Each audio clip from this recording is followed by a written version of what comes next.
Eh bien bonjour à tous et à tous et merci d'être avec nous sur 01net TV pour ce 01 Live un peu exceptionnel puisque nous ne sommes pas dans nos locaux, on n'est pas loin, nous sommes ici au campus SFR dans le 15e arrondissement pour découvrir en fait Jérôme le renouveau d'SFR puisque SFR a fait une conférence de presse aujourd'hui. Et oui, on peut dire ça comme ça en effet puisque ce mardi matin, conférence de presse de SFR pour annoncer toute une série de choses. Alors il y a eu des annonces dans le domaine média puisque vous savez qu'SFR aujourd'hui c'est à la fois du contenu et des contenants, hein.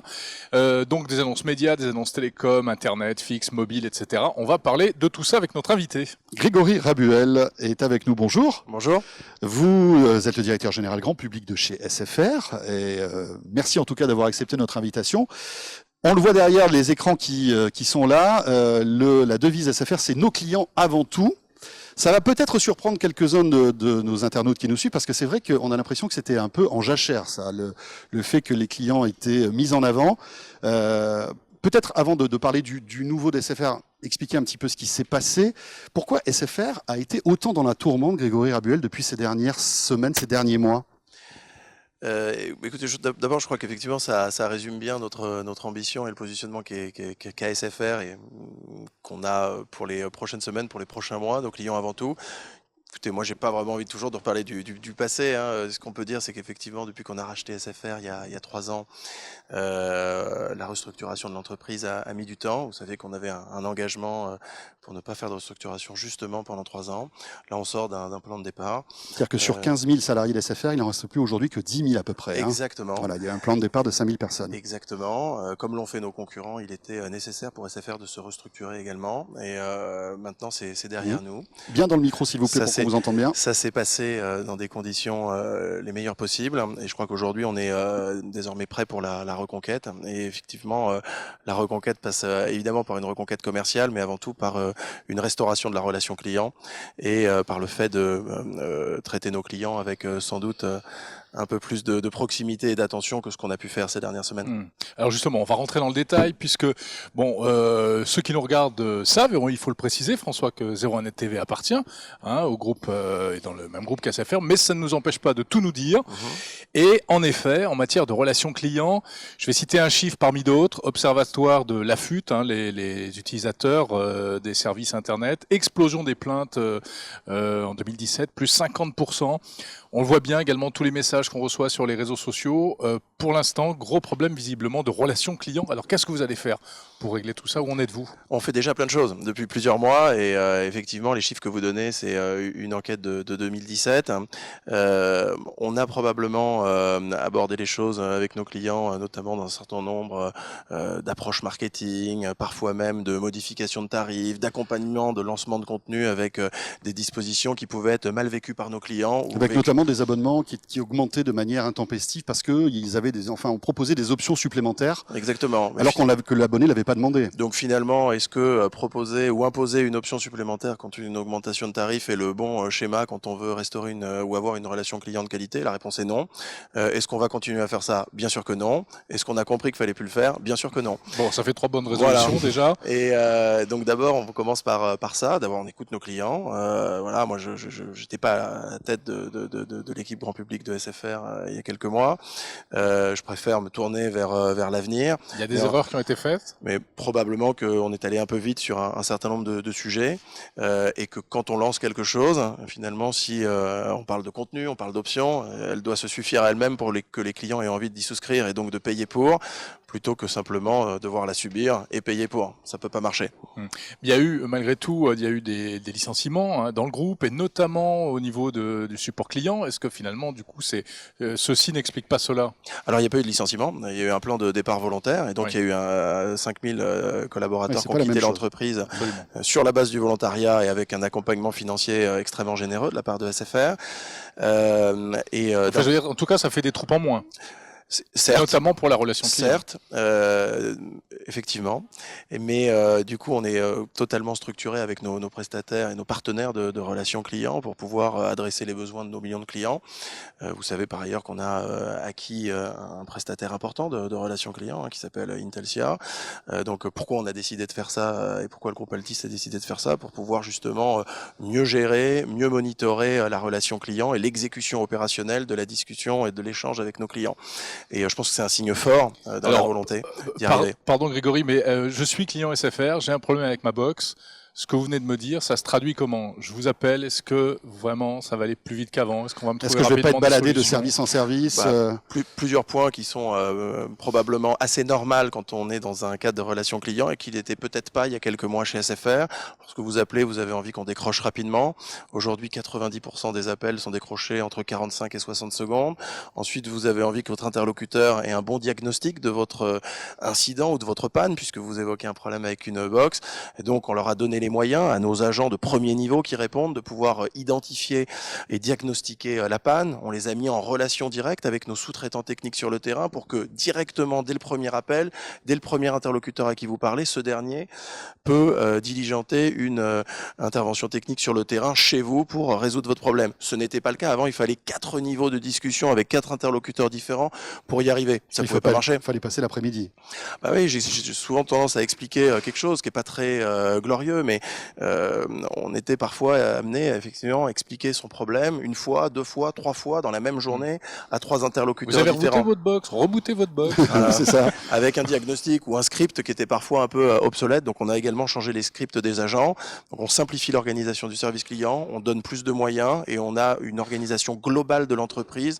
J'ai l'habitude de dire client-centrique, vraiment tournée vers le client. Donc, Grégory Rabuel, vous pouvez l'affirmer là aujourd'hui, le service client de SFR est en train de s'améliorer pour atteindre des niveaux d'excellence dans les mois qui viennent. Et les problèmes sont derrière vous? Alors, je pense qu'il faut faire preuve de beaucoup d'humilité, puisque le service client et la relation client, c'est d'un côté des millions de clients et de l'autre côté des milliers d'agents et des process extrêmement lourds. Donc, est-ce que tout est résolu aujourd'hui? Non. Est-ce qu'on est en voie de résolution? La réponse est oui. Est-ce qu'on a des ambitions très fortes sur le service client? Bien sûr. Bien sûr même qu'un jour, on sera sans doute élu service client de l'année. C'est notre ambition.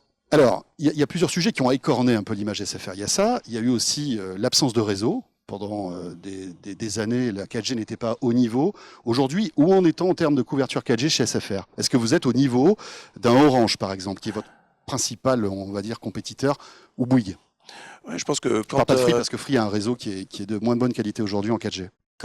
Quand Altice a racheté SFR, effectivement, l'actionnaire précédent avait globalement désinvesti dans le réseau depuis plusieurs mois. Vivendi, donc. Voilà, Vivendi, pour pas le citer. Et effectivement, la qualité de service numéro 1 qu'attend un client, c'est le réseau. Pour un opérateur telco, c'est la base. Donc, vous avez écouté ce matin que des milliards d'investissements ont été faits, entre 2 et 2,3 milliards par an depuis le rachat, pour justement investir dans notre réseau fixe et mobile. Et aujourd'hui, on peut dire qu'on a un niveau de couverture 4G qui est largement au niveau, notamment de celui d'Orange, et avec un nombre de sites qui est parfois même supérieur déployé en 4G à nos concurrents.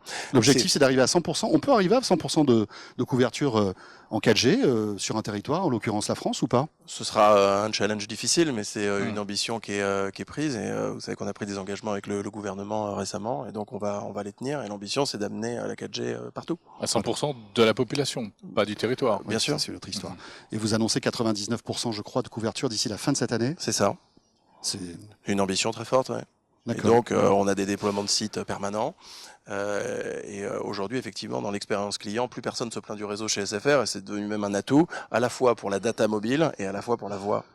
Juste une dernière question concernant la mauvaise expérience que certains abonnés ont pu vivre et qui sont partis d'SFR.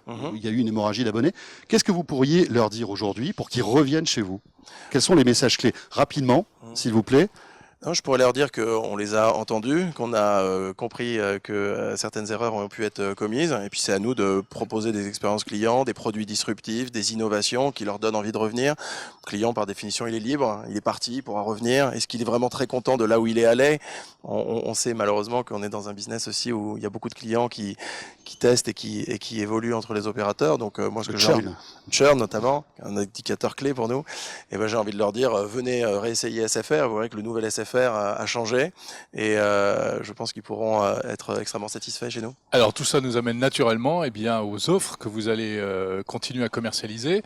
Où en êtes-vous? Qu'est-ce qui est aménagé? Il y a des choses nouvelles qui ont été précisées ce matin. C'est quoi? On a effectivement, moi j'ai pris ce job-là il y a 6 mois. J'ai bien regardé les offres que nous avions, et puis l'orientation qui était la nôtre, qui était globalement de compenser un certain nombre de dysfonctionnements télécom par exemple, toute relation client, en donnant massivement exclusivement nos contenus à nos clients, mais en leur donnant des contenus qu'ils n'avaient pas demandé, qu'ils ne regardent pas, ou Oui, qu'ils c'était n'avaient la pas souhaité. stratégie, hein, Voilà, le c'est-à-dire on buffet, la mettait tout. totale. Voilà. Vous avez tout. Donc on est en droit de se dire que si on veut être compétitif, il faut qu'on ait des prix qui soient agressifs. Et en même temps, si on donne tous les contenus qui ont une valeur à des gens qui ne l'ont pas demandé, ça pouvait devenir complexe.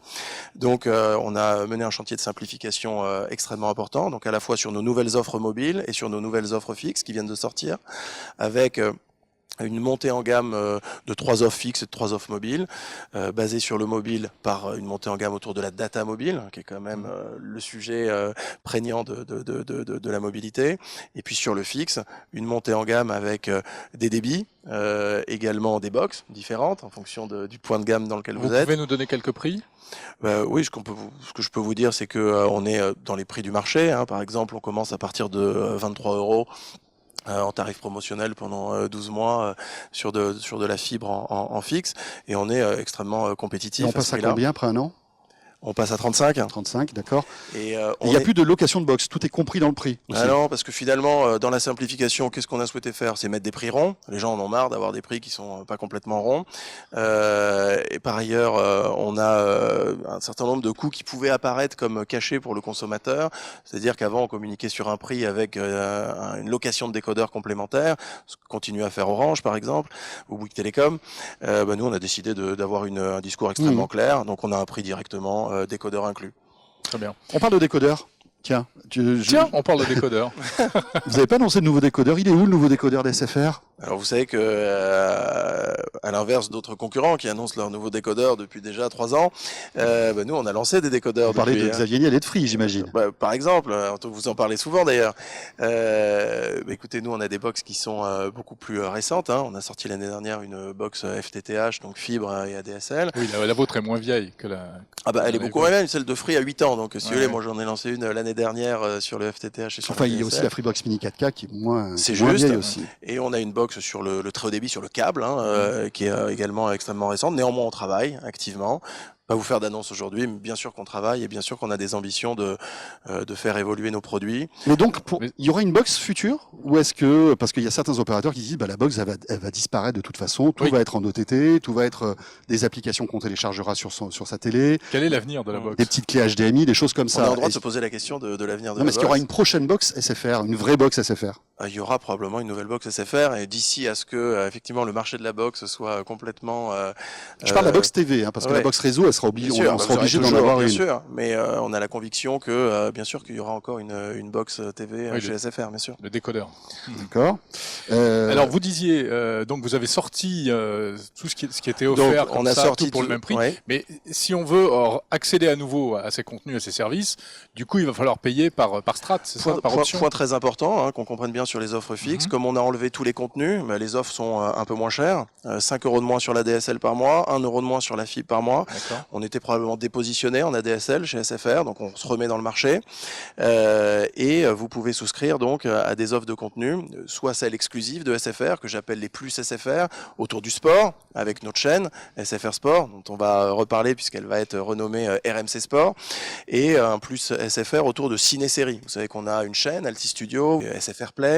Voilà, on a mis tout ça dans un pack de ciné-séries, et les abonnés SFR, fixes ou mobiles, ont un tarif préférentiel, un bénéfice client, puisqu'on dit que nos clients sont notre priorité, pour nos promotions et pour nos offres également. Et donc le sport coûte 5 € par mois pour un client SFR, et ça inclura automatiquement la Ligue des Champions et l'Europa League cet été. C'est un prix extrêmement abordable, sans condition de durée et sans engagement. Et le plus cinéma-série vaut 4 € par mois pour un client SFR, là aussi, extrêmement clair, non engageant. Et puis si vous décidez... Et donc on peut prendre les deux ou bien choisir l'un ou l'autre. Vous pouvez rien prendre, vous pouvez prendre les deux, vous pouvez en prendre un des deux. Et si on est... Enfin, pardon, mais la question on va vous poser après, c'est si on est déjà abonné à l'ancienne offre, qu'est-ce qui se passe? Si on bénéficie déjà de toutes ces chaînes, qu'est-ce qui va se passer? Écoutez, si vous bénéficiez de SFR Sport, vous pourrez conserver SFR Sport sans surcoût, sauf que vous n'aurez pas accès à la Ligue des Champions et l'Europa League, puisque le nouveau produit RMC Sport sera un produit différent du SFR Sport que les clients actuels ont. Et donc, si vous le souhaitez, un client peut, pour 5 € par mois, bénéficier donc de notre future chaîne RMC Sport, qui sera la plus grande chaîne de sport de France, et qui bénéficiera donc de l'accès ils vont pas être un peu énervés, vos clients qui étaient venus peut-être pour ça, pour le sport? Ils sont venus pour le sport et notamment pour la Première Ligue. Quand on a lancé SFR Sport, on a eu un portefeuille de droits qui s'est étoffé et ils en ont donc eu entre guillemets pour leur argent, même si c'était inclus dans leur offre. Et tout le monde comprend parfaitement que vu le montant prohibitif des droits de football qu'on a acquis, l'offre qui arrive est un peu différente de celle qu'on avait. Ils seraient frustrés si on leur enlevait ce qu'ils avaient ou qu'on leur demandait de payer ce qu'ils avaient. Évidemment, on va pas le faire. On va leur laisser ce qu'ils ont, ils vont pouvoir en jouir. Et puis s'ils veulent le cran du dessus, la chaîne premium, eh ben, ils pourront payer. D'accord. 5 € donc, si je suis abonné SFR, Oui. pour le sport. Si je ne suis pas abonné SFR, il y aura une offre OTT, donc disponible sur Apple TV, etc., enfin sur les smartphones, qui coûtera plus cher, c'est ça? Oui, bien sûr. En fait, elle coûtera 15 €. Donc le prix de la chaîne RMC Sport, ce sera 15 € pour des non-clients SFR. Ça donne un benchmark de marché, si je puis dire. Et notre ambition, elle est claire, c'est d'aller chercher des centaines de milliers de clients en OTT chez nos concurrents. Je pense que c'est un bon moyen d'ailleurs de s'adresser aux clients qui nous ont quittés ces dernières années. Vous me posiez la question tout à l'heure, de dire peut-être que vous avez un doute de nous retrouver dans un environnement télécom tout de suite et de revenir chez SFR pour le fixe ou le mobile. Testez-nous sur l'OTT, vous êtes fan de football, vous pouvez même rester chez votre opérateur actuel pour commencer, prenez le contenu chez nous et puis ensuite vous verrez que l'expérience est bonne et on aura à cœur de vous faire revenir en client télécom. Très bien. Un mot sur les réseaux mobiles. On en a un petit peu parlé. Donc, couverture 4G qui a rattrapé vos concurrents. On voit notamment que Orange est très agressif sur la 5G, qui est véritablement le réseau mobile de demain. Il prévoit un lancement en 2020 avec des villes qui vont être couvertes commercialement, etc. Oui, c'est ce qu'annoncent plusieurs opérateurs en Europe d'ailleurs. Pas mal d'opérateurs. On a l'impression qu'SFR était un peu en retrait, justement, concernant toutes ces annonces 5G. Est-ce que vous travaillez sur la 5G? Est-ce que vous serez prêt lorsqu'il faudra appuyer sur le bouton? Je crois pas qu'on soit en retard. Après, il y a des effets d'annonce et des opportunités des uns Peut-être que et vous des autres. communiquez un peu moins. Oui, vous on va dire, communiquez que les moins, autres. mais- Écoutez, on était plus discret. Vous savez, on est dans une période de travail, d'humilité. On attend d'avoir des choses à dire pour communiquer. Non, mais l'avenir du réseau, c'est Donc, hyper important aussi. extrêmement clé. Donc, bien sûr qu'on sera prêt pour la 5G. Bien sûr que de nombreux chantiers sont menés avec l'ensemble des équipes techniques actuellement. Bien sûr qu'en 2020, on sera prêt. Vous savez d'ailleurs, vous êtes des aficionados des télécoms, donc vous le savez qu'avant 2020, il n'y aura pas pléthore de constructeurs de téléphones qui proposeront l'accès à la 5G. Donc, vous pouvez la sortir tant que vous voulez en 2019. Il ne se passera pas grand-chose. Toujours l'histoire de l'œuf ou de la poule qu'on Bien a sûr. vu pour toutes les étapes de la téléphonie Donc mobile, dès en fait. 2019, même chez SFR, quelques villes seront couvertes et on a même demandé à l'ARCEP très récemment l'autorisation de pouvoir passer en 5G, en couverture 5G, notre Altis Campus dans lequel vous vous trouvez aujourd'hui. Ah, donc il y aura de la 5G ici. Et il y aura, notre ambition, c'est qu'il y ait de la 5G ici le plus vite possible. En 2019, quelques Si on habite villes. dans le quartier, ça sera bien. Alors. Si on habite juste en face, pratique. c'est ça. C'est cool. Et un lancement commercial en 2020, bien sûr. SFR sera absolument pas absent de la 5G. C'est Mais vous une des serez au priorités. niveau du premier opérateur français? C'est-à-dire que vous allez challenger Orange sur la 5G? Notre ambition, c'est d'abord, tout en faisant preuve d'humilité, c'est peut-être pas forcément toujours d'être au niveau, peut-être même supérieur D'accord. à Orange. Et c'est des ambitions qui sont importantes sur des nouveaux usages ou sur des nouvelles technologies de ce type-là. Écoutez, on va pas perdre le virage en La tout cas. 5G coûtera plus cher pour un abonné SFR ou pas? Je peux pas vous répondre pour l'instant. Oui, on a l'impression que cette question n'a pas été ouais. tranchée par les Non. opérateurs. Orange nous avait dit que, en fait, il y aurait plusieurs niveaux en fait de commercialisation de la 5G, mais si on a un mobile 5G, finalement, ce sera au même prix que la 4G. Souvenez-vous de lancement de la 3G, ensuite de la 4G, il y avait des options 3G, des options 4G, et puis assez rapidement, finalement, le marché fait son œuvre, et les offres sont normalisées, ça devient un standard qui finalement est inclus dans les offres. Donc, Mais on c'est dit, pas un problème pour vous parce que il faut investir, ça coûte cher de construire la 5G, et si vous n'êtes pas assuré de pouvoir l'amortir suffisamment, il y a une équation économique délicate quand même. l'équation économique, elle est à prendre en compte. D'ailleurs, on est dans un business où finalement il y a deux grands acteurs qui peuvent investir massivement, Orange et nous. On n'est qu'à regarder les résultats de cash flow négatifs des autres opérateurs. Ça ne doit pas être facile dans cet environnement d'investissement massif de pouvoir le faire. Free va pas si mal que ça quand même. Je me prononce pas sur Free, je me prononce sur la nature des investissements qu'on a à Bouygues réaliser. Télécom a réalisé un résultat qui positif cette année, Bien enfin, sûr, en 2017. bien sûr, mais c'est toujours plus facile de faire la croissance selon d'où on vient, bien sûr. Mais vous avez parfaitement raison qu'il faut investir massivement, on va le faire, et que dans le modèle économique, on prend tout ça en compte. Et il y aura aussi de nouveaux usages d'ici là, et probablement d'autres sources de revenus pour augmenter l'ARPU de nos clients. La 5G sera peut-être d'abord pour les pros et ensuite pour les particuliers. En tout cas, un enjeu pour les pros, c'est sûr. Oui, bien sûr. Tiens, deux petites questions qu'on a reçues sur les réseaux sociaux, Grégory Rabuel. Concernant l'Apple Watch, il y a plein de clients SFR qui sont pas contents parce que l'Apple Watch donc de dernière génération qui est 4G n'est pas compatible SFR. Est-ce que ça va bientôt arriver? Je pense que effectivement, il y a eu un lancement sur l'Apple Watch qui a été pas fait chez SFR. Moi, j'ai plutôt envie de lancer l'Apple Watch, donc je suis en train de réfléchir à ça, mais j'ai plutôt envie de le mettre chez SFR, bien sûr. Donc c'est pas à peine qu'ils partent, qu'ils attendent, ça va arriver. Bien sûr. Voilà. Ce serait quand même dommage de partir pour ça, bien sûr. Eh ben oui, mais attendez, aujourd'hui on a des On objets, n'est jamais à l'abri. on a des objets Bien connectés. sûr, c'est et une ça prend une part non négligeable finalement, ce business de la montre connectée. Et puis deuxième question concernant SFR, l'appli SFR Sport en fait qui est sur Apple TV notamment. On nous pose la question de savoir que, enfin aujourd'hui il n'y a pas de flux 4K alors que SFR Sport est en 4K en fait sur les box SFR. Est-ce que ça va arriver aussi sur l'Apple TV ce flux 4K?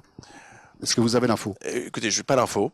Ce que je peux vous dire, c'est que tout ce qu'on fait en 4K est évidemment assez regardé par les aficionados de ça. Mais finalement, qu'est-ce qu'on a comme contenu aujourd'hui en 4K et qu'est-ce qu'on met dedans? Moi, ce que je veux, c'est d'abord faire une belle application, que ce soit pour nos clients ou en OTT. Et vous verrez que l'application qu'on va lancer cet été avec le lancement de RMC Sport sera totalement disruptive et proposera une expérience client qui sera sensationnelle. Est-ce qu'il y aura la 4K? Vous le saurez bientôt. Dernière petite question concernant les promos. On voit qu'il y a des promos qui sont assez effrayantes chez les opérateurs, des abonnements à 2 €, là actuellement chez Bouygues Télécom 1,99 € pour avoir 20 gigas pendant un an, etc. Vous allez vous aussi surenchérir sur ces promos qui, bon, parfois sont un petit peu dangereuses, non? Parce que c'est sous-évaluer la qualité d'un réseau ou d'un service. La promo de Free actuellement à 0,99 pour Oui, 100 gigas, bien sûr, effectivement, bien sûr. ça ramène le giga Enfin, mais moins même cher. vous en faites de temps en temps sur les ventes privées. Mais alors, de façon extrêmement claire, notre ambition, nous, c'est pas d'aller dans ce territoire-là de combat commercial.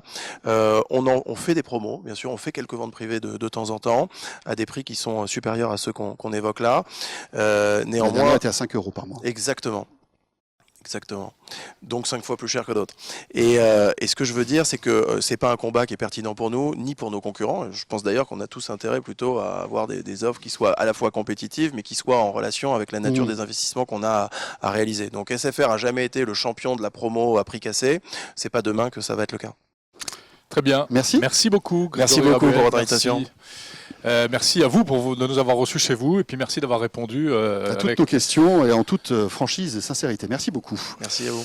Voilà, ce 0 en live spécial donc sur la stratégie d'SFR est terminé. Merci de nous avoir suivis en tout cas et merci aussi pour vos questions. Et Jérôme, on se retrouve jeudi bien sûr. Bien sûr, et puis il y a plein de précisions à lire dans les articles de 01net. Oui, avec Amélie Charnet qui suit ça de près, vous le savez, journaliste à 01net.com. Merci de nous avoir suivis. Merci aussi à Jean-David Duhart et à Pierre Thiolien pour avoir réalisé ce replay. Et on se retrouve jeudi pour 01 Live Hebdo. Salut à tous.